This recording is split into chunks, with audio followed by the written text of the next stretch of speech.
Okay, and I'd like to introduce our next speaker here, Alan Donovan. Alan is on the Go team. And his interesting fact, and this one might beat Mark's, is that he once flew a 737 with 140 passengers on it without a license. The 90s, a crazy time. Thank you very much for having me here. The last talk was about dynamic analysis, and this one is going to be about its counterpart, which is static analysis. So as Steve said, I work here in New York at Google on the Go team, and I'm mostly working on software development tools.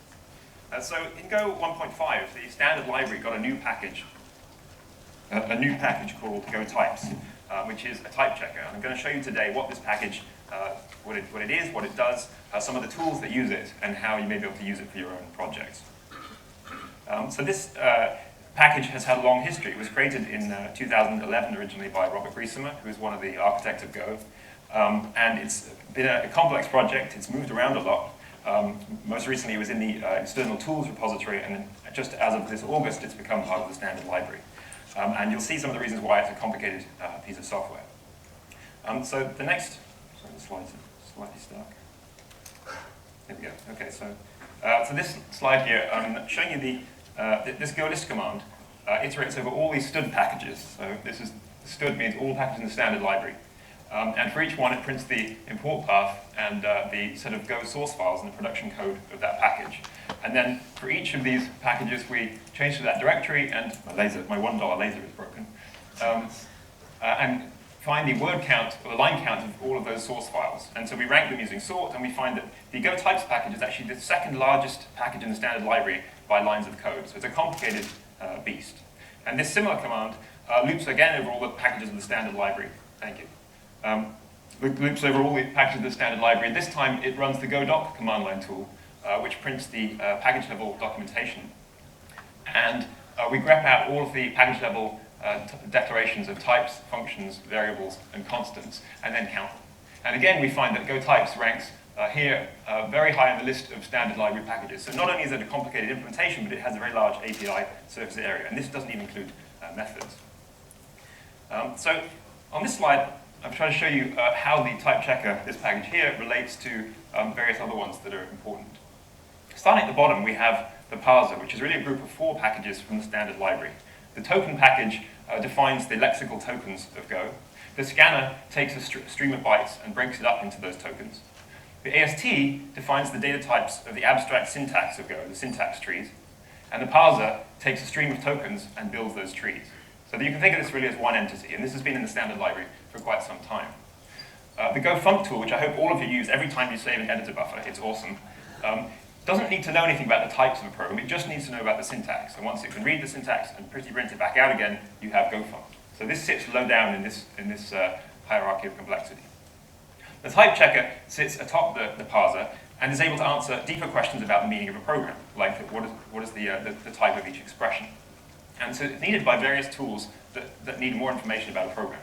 So up here I've listed in green the tools that use the type checker. GoRename is a refactoring tool that renames identifiers in your program.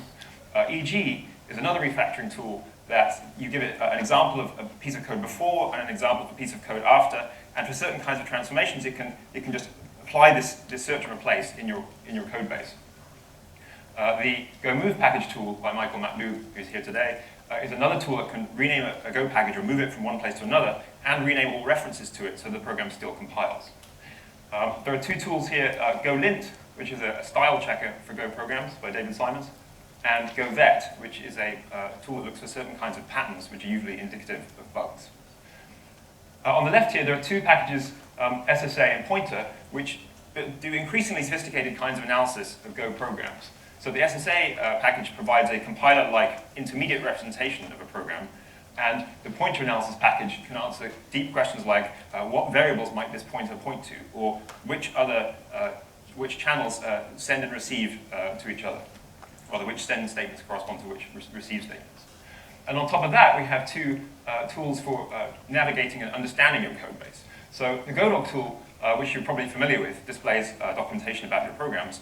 When you run it with this additional flag analysis, it does both type analysis and pointer analysis and can display more information, and I'll show you a demonstration shortly. And Oracle is another code comprehension and navigation tool that does this kind of query on the fly in your editor. I didn't have space to show it on the first slide, but here are also some services that use the type checker. Sourcegraph is sourcegraph.com is a service that does indexing of all kinds of programs, open source programs in many languages, and it uses for Go, the Go type checker. And Google has its own internal system very similar to it called Grok, which has recently been open sourced as Hive. So I'm going to switch now to a demo of GoDoc. I've run it with this extra flag for type analysis. I'm not going to show you today the pointer analysis features, but you can play with them at your leisure. So if I can go back to the browser. So is this big enough? So here we are looking at the package documentation for the net HTTP package. And you'll notice that this type HTTP.file is an interface with, whose methods are declared by a combination of embedding other interfaces and declaring methods directly. And often for types like this, it can be quite hard to see what the complete set of methods of this type is, but the type checker can figure this out. In this case, it can enumerate the complete set of methods, close, read, and so on. It also can tell you which concrete types in this workspace satisfy that interface. So it can tell you that this fake file type in the HTTP server tests satisfies that interface. It also tells you that the standard file type satisfies this interface. And if we click on here, it takes us to that type now in the source code view, and it can answer the same question for this type. It can tell us all the interfaces that are satisfied by the file type. So it answers the question in both directions. And you can see here that when you run the GoDoc tool with type analysis enabled, it also shows more information in the source code view. So each of these, you can't really see the colors so easily, but each of these names is now a link that if you hover over it, it tells you information about what this name refers to. So here it says, this is a field called fd of type int. This f here is a variable f of type file, and clicking on any of these names jumps you to the location where it's defined. So this is the kind of stuff that's pretty standard for people who use IDEs, but now it's built into GoDoc as well. If you click on a file, it also tells you, if you click on a type, it often tells you information about the type, such as the size and alignment, which can be useful if you're interested in space optimization. So I'm going to go back to the next demo. Sorry. So that was the GoDoc tool. Next, we're going to look at a tool called the Oracle. And here we are inside an editor. It doesn't really matter which editor. This one happens to be Emacs, but they work with VI and a number of other ones as well. There's very little code that connects the editor to the command line tool, the Oracle. So we can use the Oracle to answer questions about names in this code. So if we hover over leaf here and say, go Oracle describe, it says, this is a definition of a type called leaf, size and alignment. It tells us that it has two methods called string and total. Now, you can also ask questions about an interface type. You could say, tell us about tree, and it says, this is an interface with one method. We can ask, we can give it a different query, this time the implements query, which says what are the types that correspond to this because of interface satisfaction. And it tells us that this type is implemented by two types. The first is the pointer type star branch, and the second is the basic type leaf. We can also ask questions like, who refers to a given name? So if we want to say, tell me all the places that refer to the name leaf, we give it the referrers query, and it thinks for a moment, and it says there are 4 references to this name. One of them is the declaration of the type itself, one is each of the 2 methods, and the fourth are down here. And this works, by the way, across packages, so we can say, tell me all the references to the type, so the function funct.sprintf, and it has to think a little harder here because it has to load potentially all the packages in the workspace that depend transitively on the funct package. And so it had to do some more I/O there, which is why it's slower. And it found 1,100 or so references to sprintf across the workspace. So this is really helpful, I find, for just navigating from definitions to references throughout your code base, which is something that you do all the time as a programmer. One last thing I want to show you is if you're inside some unfamiliar code, this is somewhere inside the funct package, and you're staring at a block of code, I often find I need to know what are the what are the things that this block of code has as inputs? If I was to take this block of code and put it into a function of its own, what would the parameters to that function be? And so I can ask the Oracle, what are the free variables of this selection? And it thinks for a second, and it says P, type, and V. And it even tells you which parts of P it needs, specifically the buff.write, buff.writeByte, and buff.writeString methods. So this gives you a sense of what it would look like if you pull that piece of code out. Whether or not you actually want to do that is another question, but it tells you about the structure of that piece of code. So back to the slides. The final demo is gorename. So this tool, again, is an editor-integrated tool, just like the Oracle. Here we can say, let's say I didn't like the name leaf that I gave to this type. I can say gorename leaf to tip. And it thinks for a second, and it changes all references to leaf in this program. I can also change, I can change the total method to sum, let's say. This time, I get an error. It says, renaming this method from total to sum would make this tip type no longer assignable to the interface tree. But it gives me a hint and says, if you want to make this change, then you should rename the total method at the interface, and what will happen is it will change all of the types that have a total method, so that method is called sum. So it preserves the connection between concrete types and interface types in renaming, because otherwise you could break your program in quite subtle ways if you just did a textual search and replace. So let's say we don't like abbreviations and we want to change these fields from LHS to left. I just change the name of that field, and I'll change RHS to right. And this time I get an error, and it says, renaming this field from RHS to right would make this reference down here, which I hadn't showed you before, ambiguous with this field here. Now you may look at this little piece of code and say, I don't know what the heck is going on, and that's the point. The point is that there's a very subtle piece of Go mechanics at work here, which is embedding of fields, and you're very unlikely to see this if you use this textual replacement tools like sed or GoFunt. But what's happened is that this variable x has two fields, one called answer, one called branch, and each of those has a field called write. One of them comes from the Boolean here, and the other one is the name that we would have gotten if we'd done this harmful renaming. And the tool is able to notice that through promotion, this would have two fields called write, which in itself isn't a problem, but there is a reference to that field down here, which would then become ambiguous. And so it's the combination of these things together that makes the renaming harmful. So the tool can find these kinds of things. So the guarantee is that if the tool either gives you an informative error, or it will keep the program compiling with the same meaning as it had before, which sed will not do for you. So, returning to the slides, I'm going to explain now how the type checker works, in particular with reference to the gorename tool. So the type checker is this blue blob here. It takes as its inputs a list of files, and these files are already parsed by the parser. The type checker itself doesn't do any I/O. It assumes that you've done that. You give it abstract syntax trees. It also needs a set of dependency packages, because if you do things like import font in your program, it needs to know what the type of font println is. And so these packages, which you must provide, give it that information.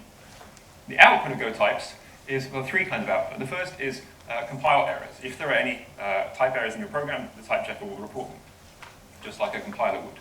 Secondly, it gives you information about every expression and declaration in your program, such as the type of those expressions.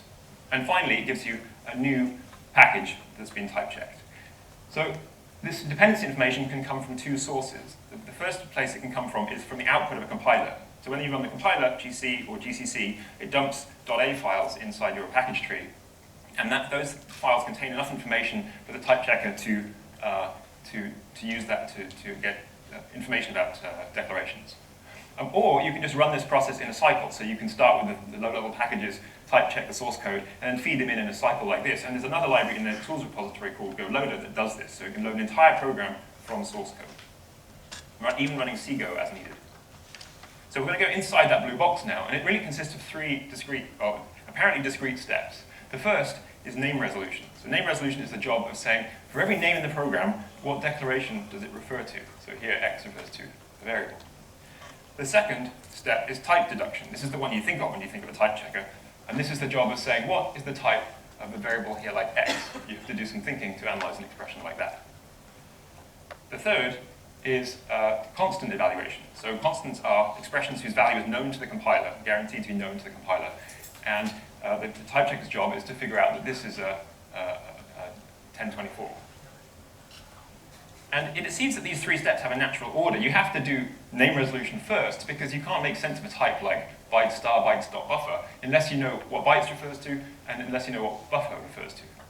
Similarly, you can't do constant evaluation until you've done type deduction, because expressions like this one, which tells you the size of a value in memory, if this expression is a constant, but it depends on the layout in memory of a particular type. So you have to do type deduction to do constant evaluation.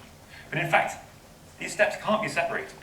This expression here is a tricky one, because it looks like it could be either a struct literal or a map literal. And you don't know whether k is the name of a struct field or whether it's a local variable until you've figured out whether t is a struct or a map. And so in fact, type deduction and name resolution are not separable here. They have to be done together. Similarly, when you see an expression like this, which is an array type, you can't know what type this is until you know the numeric value of c. So again, type deduction and constant evaluation have to be done together. So this whole thing is one inseparable problem, and this is one of the reasons why the type checker has been a formidable project, is you can't separate these out into 3 parcels or 3 separate packages. So for the rest of this talk, I'm going to use this little program to illustrate how the GoRename tool uses the information from the type checker to give us those either renamings or error messages. So this is a very simple program. I'm sure you can all guess what it does. When the type checker sees it, it creates these things called objects. These are the green blobs in this diagram. Now, an object is not used in the sense here of object-oriented programming. An object is a named thing, is a thing that is created by a declaration, so it's a thing with a name. And there are several kinds of objects. We have an object here. When you import the funct package, you get an object from funct, the imported package, which is connected to the actual package funct. When you declare a constant, you're creating a const object. When you declare a variable, you're creating a var object. And when you declare a function, you get a func object. So these things are created by the type checker.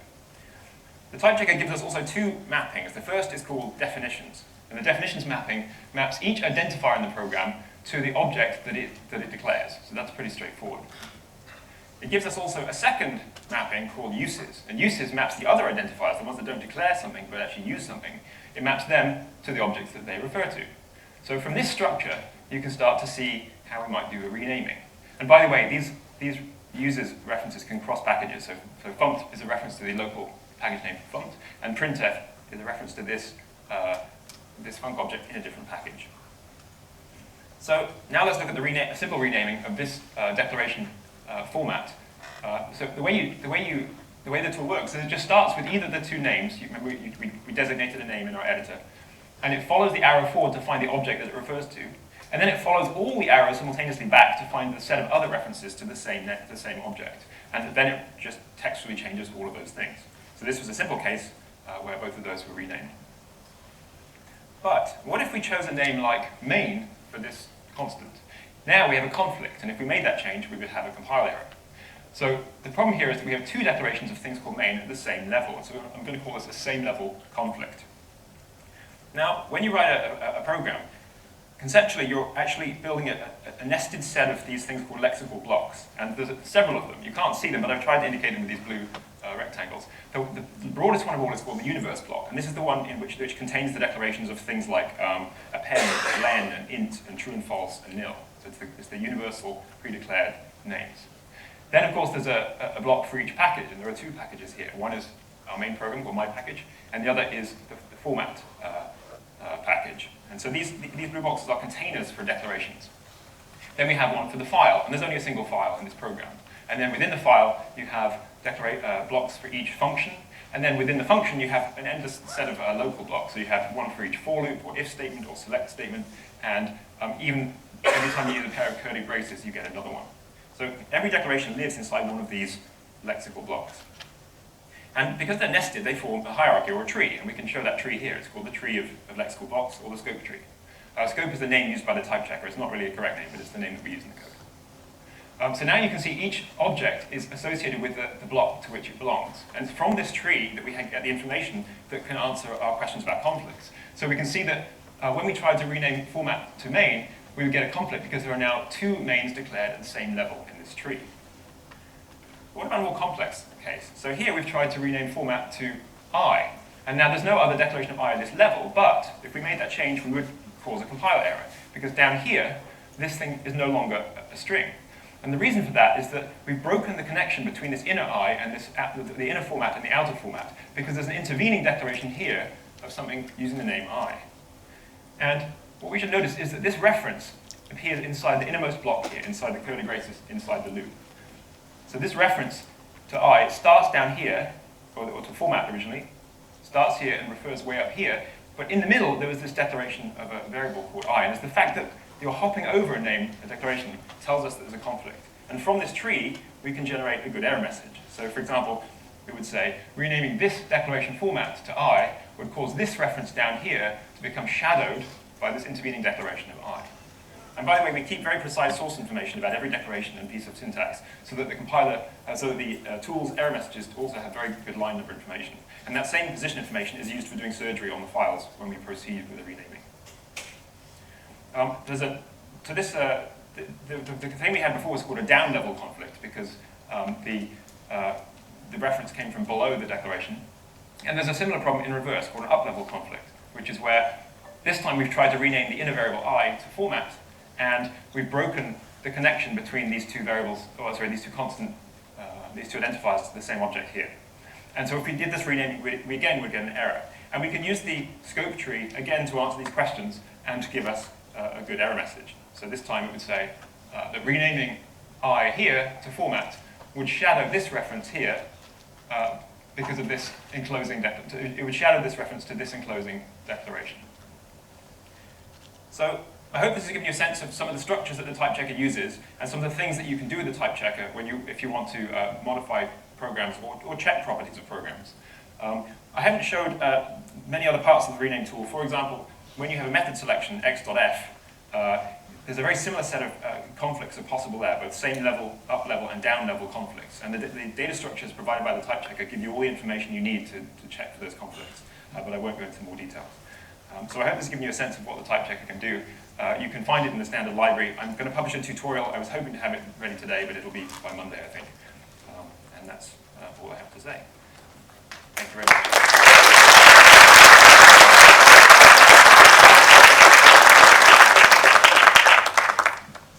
All right, we have a couple minutes for questions. Does anyone have questions they'd like to ask out loud? So we've got a couple here. Let's go right there first.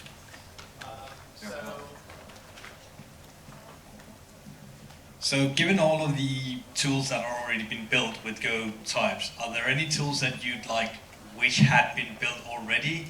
Yeah, there's a lot more refactoring tools we could do with, I think. I think the tools for extracting methods and pulling them out or extracting a sequence of statements and pulling them out into a top-level function. There's been a couple of attempts to do this, but none have really solved the problem yet, I would say. That would be a big one. Talk to me afterwards and I'll give you a more comprehensive list. I can't think of it at this moment. But I think there's a lot of scope for refactoring tools.